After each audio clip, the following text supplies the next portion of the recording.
Saludos y bienvenidos a la lectura gnóstica del Nuevo Testamento. Evangelio de Lucas, capítulo 2. Nacimiento de Jesús. En aquellos días aconteció que se promulgó un edicto de parte de César Augusto para que toda la tierra habitada fuera empadronada. Un dato importante e interesante, sobre todo para todos aquellos a los que a lo largo de nuestra vida nos han ido contando estas historias y anécdotas de la vida de Jesús. En mi caso, siempre oí que el hecho de que José y María tuvieran al niño fuera de su casa fue debido a este censo romano. Pero ¿qué ocurre cuando leemos la Biblia por nosotros mismos y no nos creemos únicamente aquello que nos cuentan? Pues que encontramos un poco extraño que este dato haya sido obviado por los antecesores a Lucas. Ni Mateo ni Marcos dijeron nada al respecto. Primer censo que ocurrió siendo Cirenio gobernador de Siria. Aunque Lucas resulta más preciso por aportarnos estos datos, debemos ser prudentes a la hora de creérnoslos. Este nombre Cirenio aparece por primera vez sin que Mateo ni Marcos nos dijeran nada sobre él, e iban todos a registrarse cada uno a su ciudad. Todo habitante de la región está obligado a censarse, a ser contabilizado. Para ello debe acudir cada uno a su propia ciudad. José subió pues de Galilea, de la ciudad de Nazaret, a Judea, a la ciudad de David, llamada Betlehem, por cuanto era de la casa y familia de David. Si José vive en Galilea, un dato que tampoco nos aportó al principio ni Marcos ni Mateo, ¿por qué debería dirigirse a otra región, a Judea? ¿Acaso en Galilea no hay ninguna ciudad próxima para ser censado? No, esta no es la razón. La causa es que él quiere ser censado y reconocido como hijo de la casa de David. En esto sí que coinciden los tres. José pertenece a la estirpe real, para ser inscrito junto con Miriam, su esposa, la cual estaba encinta. Aquí, y según el texto, da la sensación de que el censo romano se diferencia del antiguo censo judío, los que hizo por primera vez Moisés, en que en Roma también se inscribe a las mujeres. Roma contabiliza ciudadanos, Yahvé contabilizaba efectivos militares. Y aconteció que mientras ellos estaban allí se le cumplieron los días de dar a luz. Miriam parece que se va a poner de parto, y dio a luz a su hijo primogénito y lo envolvió en pañales y lo recostó en un pesebre, porque no había sitio para ellos en la posada. A Miriam le sucede este incómodo parto en el cual no puede contar ni siquiera con una cama. Su hijo, su primogénito, ha nacido en un pesebre. Los ángeles y los pastores. Y había pastores en aquella región posando a campo abierto, guardando por turnos la vigilia de la noche sobre sus rebaños. Judea, como la mayoría de las tierras pertenecientes a esta región, son tierras de pastores. Al fin y al cabo, esto es lo que es mayoritariamente el pueblo de Israel. Y un ángel del Señor se presentó ante ellos y la gloria del Señor los rodeó de resplandor y tuvieron gran temor. Y esto es extraño también por su particularidad. Un ángel, un ser divino, se aparece a un no elegido directamente por Yahvé, a alguien anónimo. Los pastores, como no es ninguna sorpresa, responden como siempre, con temor ante la presencia de una divinidad. Pero el ángel les dijo: no temáis, pues he aquí os doy buenas nuevas de gran gozo que será para todo el pueblo. El ángel, sin saber por qué ha elegido a este grupo de pastores y no a cualquier otro, les tranquiliza diciendo que lo que viene a traer son buenas noticias. Hoy os nació en la ciudad de David un Salvador, que es el Mesías, el Señor. Esta es la noticia, el nacimiento en la ciudad de David, en la ciudad real de un Salvador. El Salvador siempre es aquel que viene a salvar a alguien del pecado. En esta ocasión, este es el Mesías, el anunciado y esperado por las profecías anteriores, aquel a quien deberemos obedecer. Y esto será la señal: hallaréis a un niño envuelto en pañales y acostado en un pesebre. Para reconocer a este Señor, hijo directo de la estirpe de David, deberán buscar a un niño recién nacido en un pesebre. Y repentinamente, junto con aquel ángel, apareció una multitud del ejército celestial alabando a Dios y diciendo: Repentinamente supongo que es tan repentino como le viene a la imaginación a este Lucas, que será un gran amante de la literatura fantástica como ya lo fueron algunos de sus predecesores del Antiguo Testamento. La imagen que nos describe es espectacular. En mitad de la noche aparece tras su anunciación una multitud del ejército celestial. Esto es así sí o sí porque lo dice Lucas, un presunto discípulo de Pablo que escribirá su versión de los hechos, posiblemente sin haber conocido jamás a Jesús. ¿Qué confianza en la veracidad de estos hechos podemos asumir cuando, sobre todo Mateo, que presuntamente caminó con Jesús, no nos hizo ninguna referencia a esta demostración divina tan espectacular? En mi caso, evidentemente, ninguna. Gloria a Dios en las alturas y en la tierra paz entre los hombres de su elección. Lo que sí parece demostrarnos un versículo como este es que Lucas es un experto conocedor y seguramente ferviente seguidor de esta religión. Utilizando esta aparición angelical, glorifica a Dios, le alaba en las alturas, allí donde reside, fuera de nuestro mundo, y en este, en la tierra, paz. Atención, pacto, nada que ver con nuestro concepto pacífico, y deja bien claro que este pacto, esta obediencia a la ley, debe ser entre los hombres de su elección. Este Dios en el Nuevo Testamento continúa siendo únicamente el Dios de aquellos a quien Él eligió. Y aconteció que cuando los ángeles se apartaron de ellos al cielo, los pastores decían unos a otros: vayamos ahora a Betlem y veamos esto que ha sucedido, que el Señor nos manifestó. Lucas no solo sabe qué le sucedió a los pastores, sino aquello que éstos dijeron. Y apresurándose fueron y hallaron juntos a Miriam y a José y al niño acostado en el pesebre. Según Lucas, estos pastores se dirigen a Betlem a ver a este niño que ha sido anunciado por el ángel. Y después de verlo manifestaron lo que les fue dicho acerca del niño. Estos transmiten las palabras del ángel, suponemos que a los padres del niño.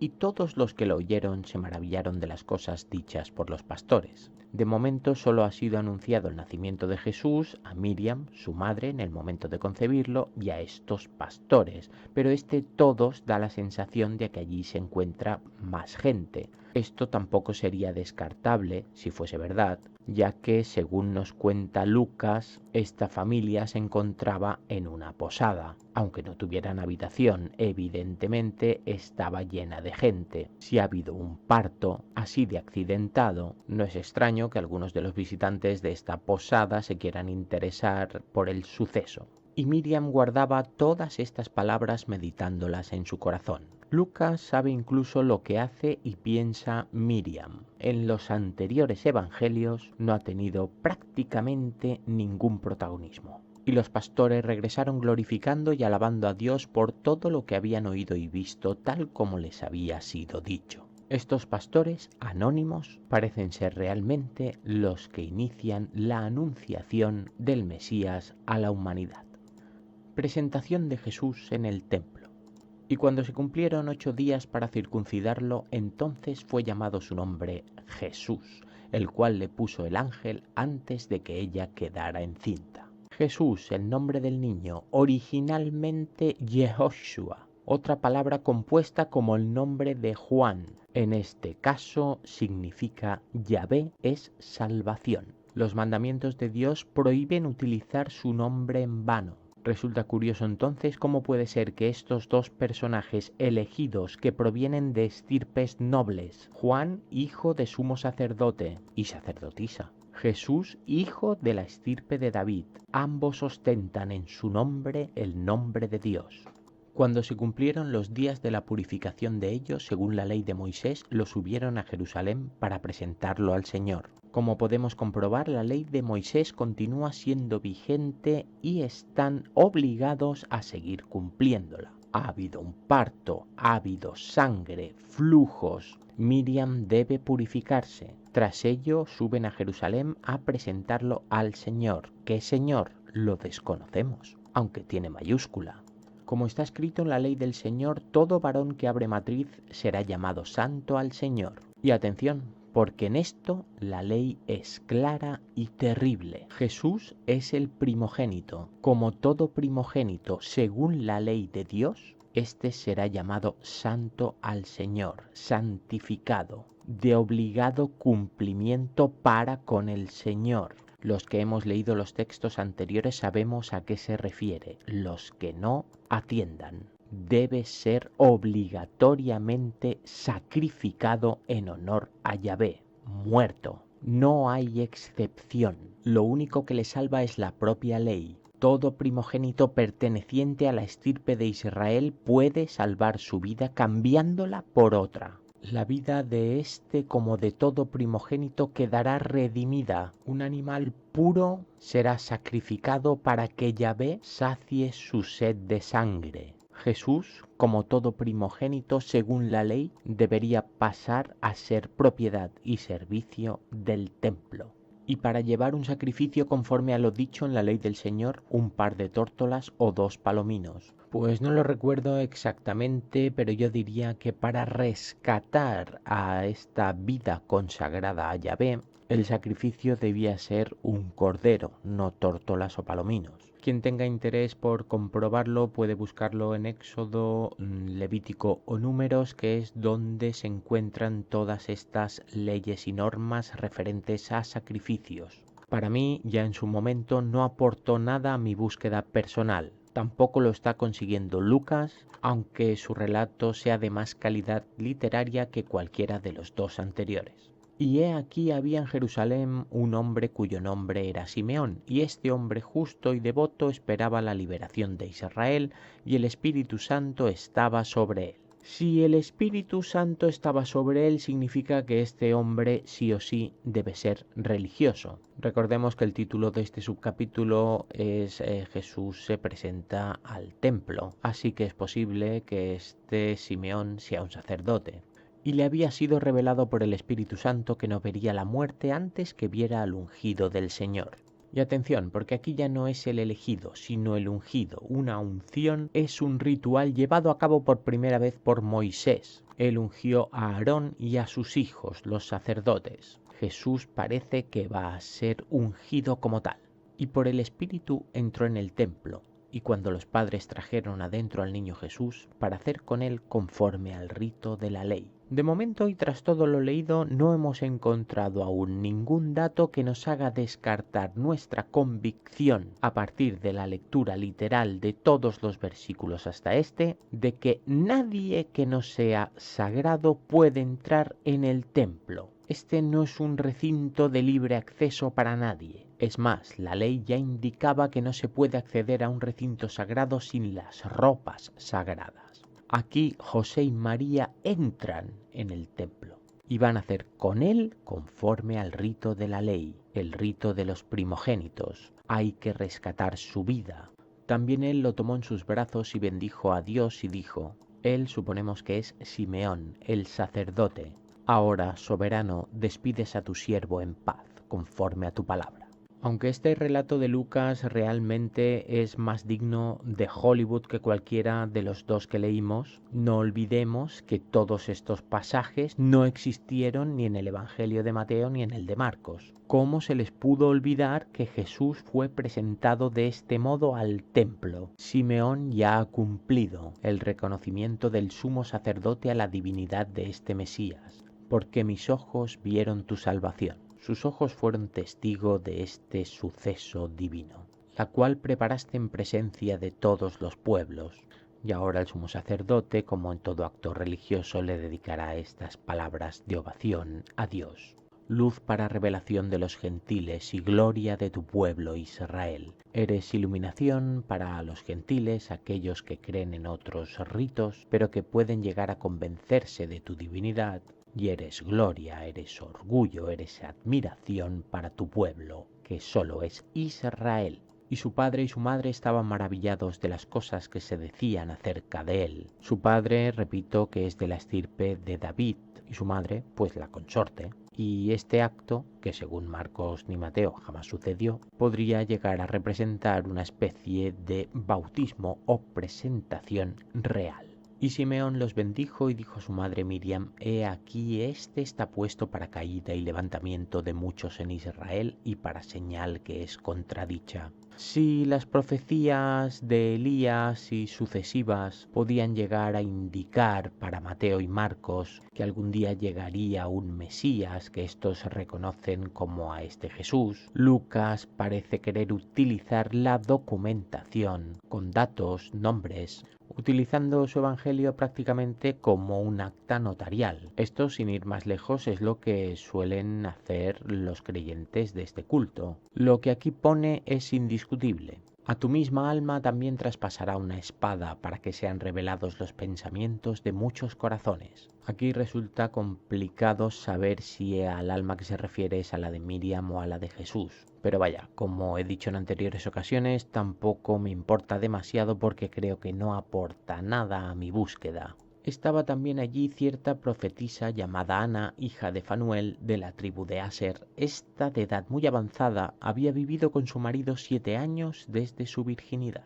Bien, pues en el mismo escenario nos encontramos a una profetisa llamada Ana, con todos los referentes estos que indica Lucas. Y era viuda de hacía 84 años y no se alejaba del templo, sirviendo de noche y de día con ayunos y oraciones. Todo sacrificio y dedicación a Yahvé es considerado un servicio. También ésta, presentándose en la misma hora, daba gracias a Dios y hablaba acerca de él a todos los que esperaban la liberación de Jerusalén. Se repite esta referencia a la liberación, una liberación que en este contexto es fácil suponer que se refiera al alma, a la salvación de aquellos que pecaron, pero es que cuando aquí indica concretamente Jerusalén, y sabemos que Jerusalén está en posesión de Roma, la capital histórica de este pueblo orgulloso de Israel, sabemos también lo que hemos leído en los 2 evangelios anteriores, sabemos lo que interpretamos literalmente de aquellos versículos, que nos apartaron de la convención simple de que esto solo es el relato de un Mesías divino. Se me viene a la cabeza ya en este capítulo 2 esta alerta a que este protagonista sea en realidad el líder de una revuelta contra el poder establecido. El regreso a Nazaret. Y cuando hubieron cumplido todas las cosas conforme a la ley del Señor, regresaron a Galilea, a su propia ciudad de Nazaret. Según Mateo, estos llegaron a Nazaret tras su periplo en Egipto. Según Lucas, estos son originarios de esta ciudad. Y el niño crecía y se fortalecía, llenándose de sabiduría, y la gracia de Dios estaba sobre él. Lucas, esté donde esté esta familia sagrada, sabe perfectamente qué es lo que hacen y dicen. El niño Jesús en el templo.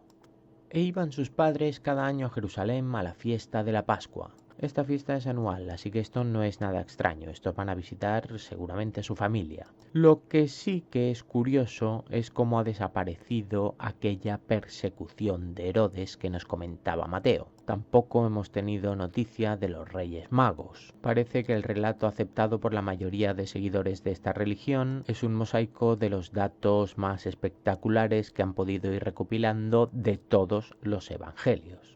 Y cuando él llegó a ser de 12 años, subieron conforme a la costumbre de la fiesta. 12 años, 12 fiestas, y habiéndose cumplido los días, mientras ellos regresaban, el joven Jesús se quedó en Jerusalén sin que sus padres lo supieran. Se acaba esta 12ª Pascua de Jesús, salen de regreso, pero como es normal, el padre y la madre de un niño tan requerido y admirado como el divino no saben dónde está y tampoco parecen darse cuenta. Suponiendo pues que estaba en la caravana, anduvieron camino de un día y lo buscaban entre los parientes conocidos. Pues nada, que cuando salen de Jerusalén no comprueban que el niño vaya con ellos, llevan un día y van pensando: no te preocupes, que estará por aquí con algún amiguete.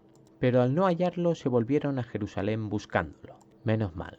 Y aconteció que después de 3 días lo hallaron en el templo sentado en medio de los maestros, no solo oyéndolos, sino también haciéndoles preguntas. Jesús, que ya tiene libre acceso en el templo desde esta temprana edad, es descrito aquí por Lucas como un maestro de maestros, y cuantos lo oían quedaban asombrados de su inteligencia y de sus respuestas. Fijaos que da la sensación de que José y María han entrado aquí a este templo tranquilamente para preguntar si alguien ha visto al niño.